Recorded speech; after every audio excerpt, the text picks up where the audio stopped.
Hi friends, இன்றைக்கி என்னோடய பையனை வந்து காலைல ஸ்கூலுக்கு அனுப்பிட்டு மார்னிங் வந்துட்டு எல்லா வேலையும் செஞ்சு முடிச்சிடணும் அப்படின்ட்டு ஒரு வழியாக வீட்டையும் க்ளீன் பண்ணணும்னு நினச்சிருந்தேன்.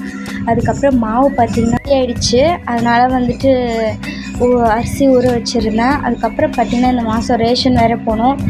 இந்த பையன் வந்துட்டு அவன் துணியை எடுப்பான்றதுனாலே எல்லாத்தையும் கலைச்சி வச்சிடுறான். நான் அடிக்கடிக்கு வச்சாலுமே அவன் தான் கலைச்சி வச்சிடுறான். உங்கள் வீட்லேயும் பசங்க இப்படி தான் இருக்காங்கன்றத கமெண்ட் பண்ணுங்கள் ஃப்ரெண்ட்ஸ். அதுக்கப்புறம் பார்த்திங்கன்னா நானும் வந்து துவைச்ச துணியில் ஒரு 2 நாளாக வந்து அப்படியே வச்சுருந்தேன். என்னால் டைம் இருக்கும்போது மடிச்சிருக்கலாம் அப்படின்ட்டு. அதுக்கப்புறம் வந்துட்டு துணியெல்லாம் மடித்து வச்சுட்டு அதுக்கப்புறம் பெட்டெல்லாம் தட்டிட்டு இவன் வந்து விளையாடினா எல்லாமே அப்படி அப்படியே போட்டுருவான்.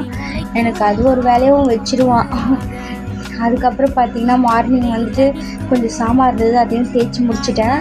அதுக்கப்புறம் சூடாக ஒரு காஃபி போட்டு ரிலாக்ஸாக குடிச்சிட்டு மதிய சாப்பாடு இதுக்கப்புறம் தான் செய்ய ஆரம்பிக்கணும் ஃப்ரெண்ட்ஸ். ஓகே ஃப்ரெண்ட்ஸ், பாய்.